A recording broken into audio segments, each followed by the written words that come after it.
The Gambia over the years is known to be a transit state of goods for neighboring countries in the sub-region. The volume of our export trade has immensely contributed to the socio-economic growth of the country.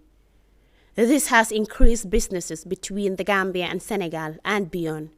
Numerous trade agreements have been signed by the two countries to facilitate an ease trade in line with ECOWAS protocol. However, challenges do exist along borders.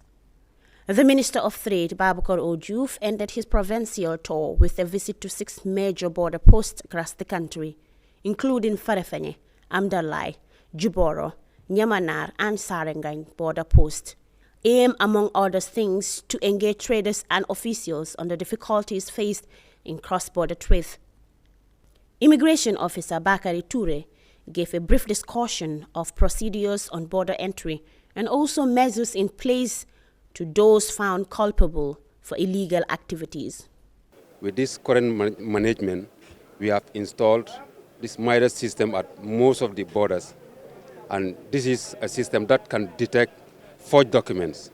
And when that happens, we get the person, do the necessary thing, refer the person to the right authorities who will do the next actions.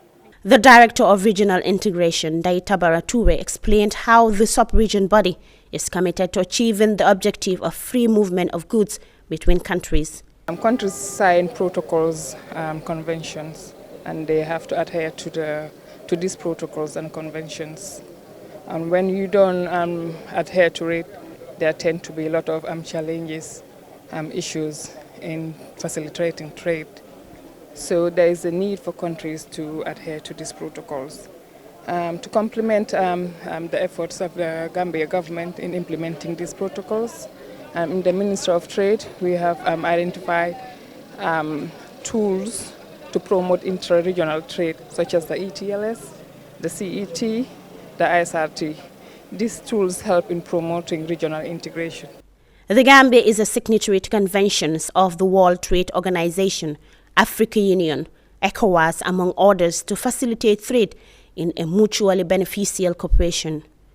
Transportation of goods across the sub-region is possible through the intervention of commercial vehicles drivers. The president of the Gambia Transport Union, Omar Cisse, highlighted major difficulties faced by the members during transit. You'll see many trucks are parking there. Maybe you can spend there about 1 week, 2 weeks, 3 weeks. That is a cost to the drivers. That's the cost of the vehicle owners. And in terms of integration, we all know the commercial passenger vehicle cannot pass here to Senegal. And that is the against of ECOWAS Free Movement Act. So we are receiving a series of challenges. What we are doing is to engage with our counterpart Senegal, and at the same time to engage our government through Ministry of Trade and Regional Integration and Employment, so that they can do the effort. What the Minister step his take, come and see himself. I think that's very important role, so that we can work together as a country to see how to remove this blockage at the borders. Responding to issues raised by concerned authorities at the border post, Minister Joof explained efforts in place to advance intra-regional trade and bilaterals and neighboring countries. From my office, I think we have seen enough. We have heard a lot. We have interacted with hundreds of people over the last 5 days. And what that has done is enrich our vision of what could be done to forge regional integration, what could be done to forge, to push, to accelerate trade between us and Senegal and beyond.